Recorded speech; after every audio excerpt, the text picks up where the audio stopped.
하였더라. 욥의 행위가 항상 이랬었다. 자, 이것은 욥의 믿음을 뭐 하는 거냐 하면은 칭찬하는 거죠. 그렇다면 항상 이러했다 그러면 이제 앞으로 당할 일에도 이 모습을 보여주어야 됩니다. 그러니까 우리의 믿음이라고 하는 것이 과거에 어땠느냐, 지금 어떠했느냐, 이것도 대단히 중요하지만 앞으로 그 믿음이 내 삶에 어떻게 나타나느냐라고 하는 것이 대단히 중요하다는 거예요. 하나님은 우리에게 오셔서 믿음을 갖게 하시는데 그 믿음이 지금의 문제를 믿음으로 해결해 나가느냐, 그러니까 지금까지 내가 믿음으로 살았다면 지금도 믿음으로 살아야 되고 앞으로 우리에게 당할 그 일들도 믿음으로 우리가 살아야 됩니다. 하루는 하나님의 아들들이 와서 여호와 앞에 섰고 사탄도 그들 가운데에 온지라. 여호와께서 사탄에게 이르시되 네가 어디서 왔느냐. 사탄이 여호와께 대답하여 이르되 땅을 두루 돌아 여기저기 다녀왔나이다. 여호와께서 사탄에게 이르시되 네가 내 종 욥을 주의하여 보았느냐. 그와 같이 온전하고 정직하여 하나님을 경외하며 악에서 떠난 자가 세상에 없느니라. 위에 있는 말하고 어떻게 해요? 똑같죠. 그러면 위에 있는 이 평가는 하나님의 평가였음을 알 수 있습니다.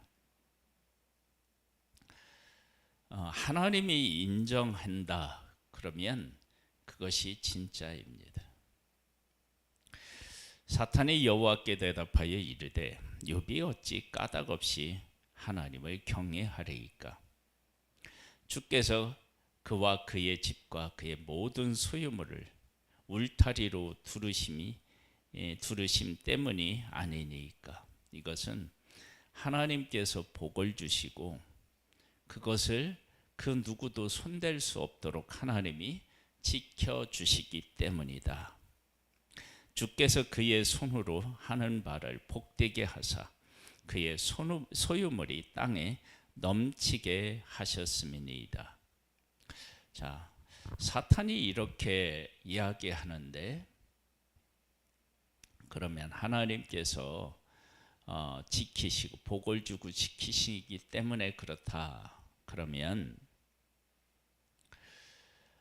그런 복을 받은 사람이 위에서 자녀들에게 행한 것처럼 잔치를 베풀어서 혹시 범죄했을까 봐 한 사람 한 사람을 위하여 번제를 드릴 수 있을까?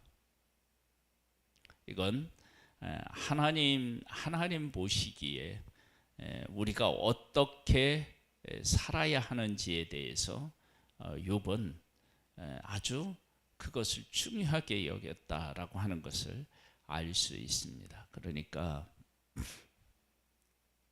사탄은 하나님이 복을 주시고 지켜주셨기 때문이다 그러는데 복을 주시고 하나님이 지켜준 사람 중에 이처럼 욥처럼 자녀들을 위해서 제사를 번제를 드리고 항상 하나님 중심으로 살아가는 사람이 그렇게 하느냐 사람이 아니라는 거죠. 그러니까 하나님이 복을 주시고 지켜주신다고 하나님 중심으로 살아가는 건 아닙니다. 하나님의 백성들을 보면 하나님이 그들을 꾸짖으실 때 내가 준 것으로 그들이 범죄한다 그렇게 말씀하시거든요. 그러니까 하나님이 복을 주신다고 모두 다 하나님 중심으로 살아가는 건 사실은 아닙니다. 사실은 정반대인 경우가 어쩌면 더 많습니다. 하나님이 복을 주시면 하나님을 떠나는 예가 사실은 역사가 증명합니다. 역사가.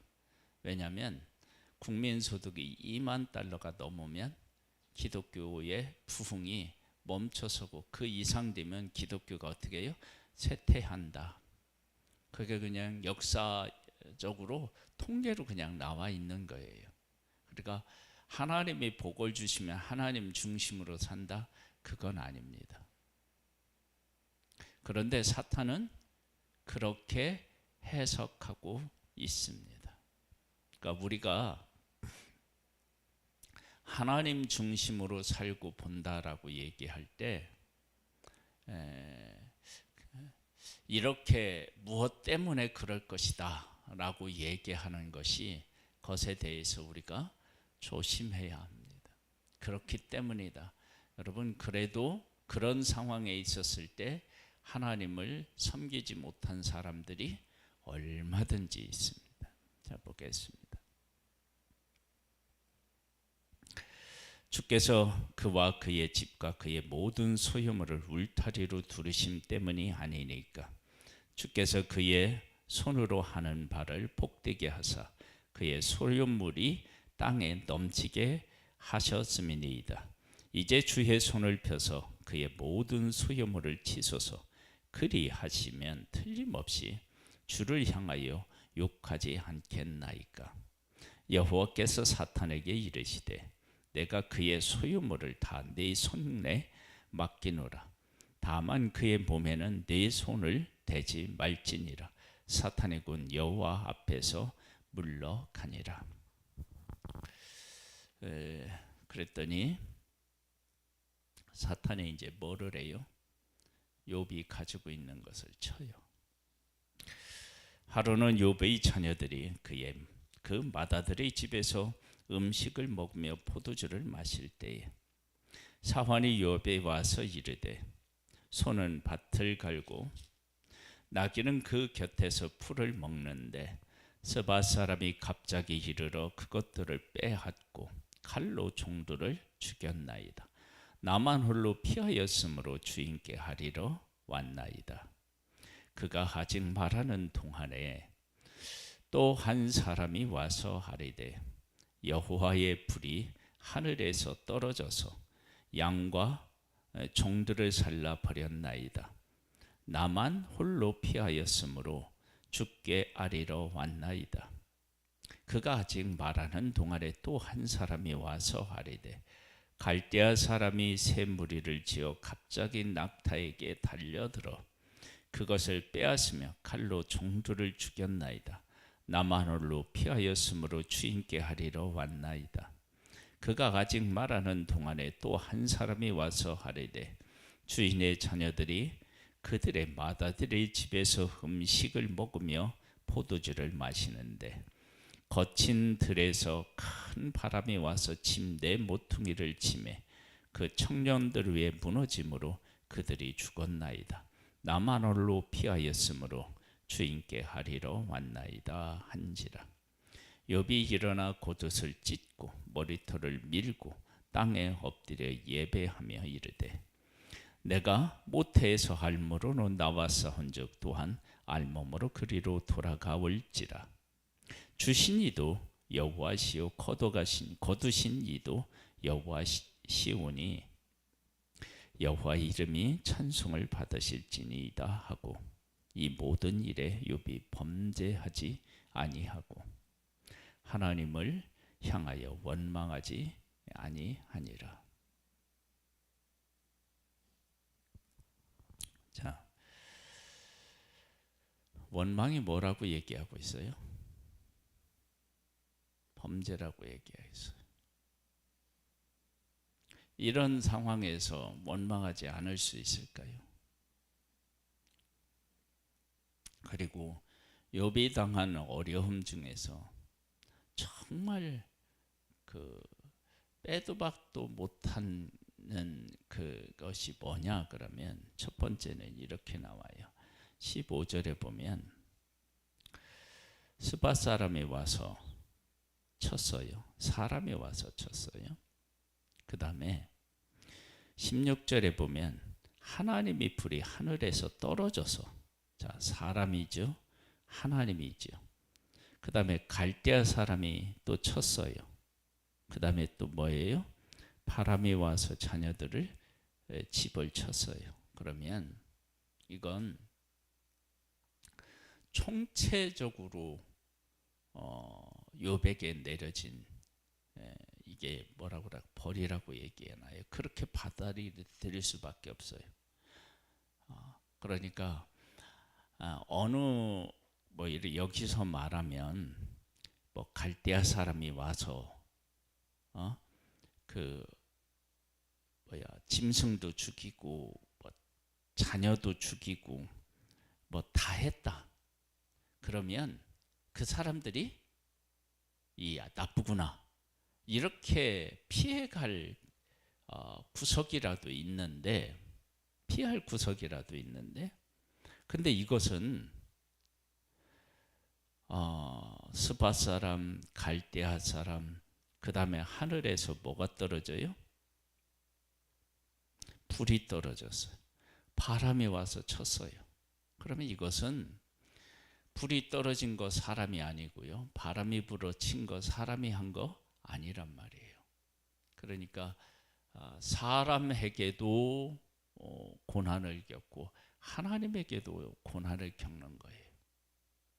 그러니까 욥이 피할 곳이 없어진 거예요, 사실은. 그러니까 우리가 정말 힘든 상황에 놓이는 것 중에 하나가 뭐냐면 다 배신하는 거예요. 예수님이 십자가를 지실 때 다 버리고 어떻게 해요? 갔잖아요. 그래서 사람이 어려움을 겪을 때 그 누군가가 우산이 되어주고 그늘이 되어줬을 때 사람은 힘을 얻고 다시 일어나는 경우를 보는데, 지금 욥의 경우는 정말로 혼자 남아있는 것을 보게 돼요. 그런데 욥에 대해서 앞에서 뭐라고 평가했느냐 그러면 욥의 행위가, 욥의 행실이 항상 어떻게 했다고요? 그러했다. 항상 그러했는데 그러한 모습이 지금 다시 나타나는 거예요. 그러니까 우리가 신앙으로 살아간다라고 얘기할 때 항상 그러한 것처럼 할 수 있느냐라고 하는 거예요.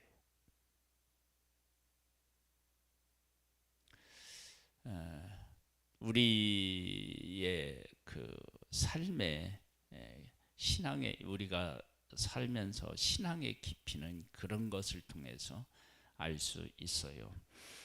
다니엘이 모함하려고 했을 때 우상을 어떻게 해요? 섬기고 뭐 이런 일들을 행할 때 그들은 뭐를 했어요? 항상 기도한 것처럼 그렇게 기도했어요. 다른 신에게 절하지 않게 하는 그때에 그들은 뭐를 해요? 욥은 그 다니엘은 하나님을 섬기는 거예요. 항상 그러했던 것처럼. 그래서 어제 충성했는데 오늘 아니면 그건 항상이라고 할 수가 없지요. 그러면서 뭐라고 얘기하느냐 그러면 욥이 일어나 겉옷을 찢고 머리털을 밀고 땅에 엎드려 뭐를 했다고요? 20절에 보면 예배를 했습니다. 이르되 내가 모태에서 알몸으로 나왔은즉 또한 알몸으로 그리로 돌아가올지라. 주신 이도 여호와시요 거두신 이도 여호와시오니 여호와의 이름이 찬송을 받으실지니이다 하고, 주신 이가 여호와시라면 가져가는 것도 여호와시다. 주권이 하나님께 있다. 그러면서 하나님을 찬양했다. 그런데 이렇게 욥이 했지만 욥은 자신이 당한 그 환난에 말할 수 없는 고통을 느낍니다. 여러분, 우리가 그런 측면에서 보면 믿음을 지키는 것과 인간적으로 고통을 당하는 것은 어떻게 해요? 이게 다를 수 있습니다. 그러니까 내가 인간적으로는 고통을 느끼지만 그걸 믿음으로 이기는 경우가 있다는 거예요. 이걸 이제 표현하면, 어떻게 표현하면 그게 쉬우냐 그러면, 하나님의 언약궤가 블레셋에 가 있었을 때 이게 정말로 하나님으로부터 온 재앙인지를 그들이 확신할 수가 없어서 송아지가 있는 암소 2마리를 수레에다 메고, 그리고 법궤를 그 안에 올려놓고 곧장 가면 이건 하나님이 하신 일이다 그랬을 때 소가 어떻게 해요? 눈물을 흘리고 우는 거예요. 그런데 좌우로 치우치지 아니한 거예요. 그러니까 하나님이 하신 거예요. 그러니까 울고 눈물을 흘리는 소, 그건 송아지를 향한 엄마 소의 마음이지요. 그런데 똑바로 가는 것은 사명이지요. 그러니까 우리가 힘들고 어려워도, 여기에 보면은 예배했다 그리고 찬송했다라고 나오는데, 인간적으로 아프고 슬프지만 그 안에 원망 그런 건 없는 거예요. 그러나 아픈 거예요. 그것을 성경에서는 뭐라고 얘기를 하느냐 그러면, 이 모든 일에 욥이 범죄하지 아니하고 하나님을 향하여 원망하지 아니하니라. 욥의 행위가 항상 이러하였다. 그러면 그 이러한 것들이 이런 환난에서도 동일하게 나타난다. 그러면 그것은 믿음의 사람이었고 믿음의 행위였음을 우리에게 잘 보여주고 있습니다. 우리도 항상 이러한 그 믿음을 가지고 있어서 어떠한 일이 있어도 지금까지 하나님과 함께하고 하나님을 찬양하고 예배했던 것처럼 그런 삶이 우리의 삶에서 일어나기를, 그런 믿음의 사람이 되기를 주님의 이름으로 축복합니다. 아버지 하나님, 우리는 연약합니다. 하나님의 은혜가 필요합니다. 욥은 항상 모든 일에 이러했답니다. 그것이 그가 가지고 있는 모든 것을 잃었을 때에도 그 모습이 그대로 나타났습니다. 욥은 정말로 믿음의 사람이었던 것입니다. 하나님 아버지, 우리에게 은혜를 베풀어 주셔서 지금까지 해왔던 것처럼, 아니 지금보다 더 하나님을 사랑하는 모습으로 우리의 삶이 항상 그러한 모습으로 살아갈 수 있게 되기를 원합니다. 우리에게 은혜를 베풀어 주옵소서. 울면서도 좌우로 치우치지 아니한 것처럼 우리도 고통은 있지만 그 고통이 원망이 아니고 인간적인 아픔을 끌어안고 하나님을 예배하며 앞으로 나아가는 믿음의 승리자가 되기를 소망합니다. 주의 영으로 우리를 다스려 주시옵소서. 예수님의 이름으로 기도드립니다.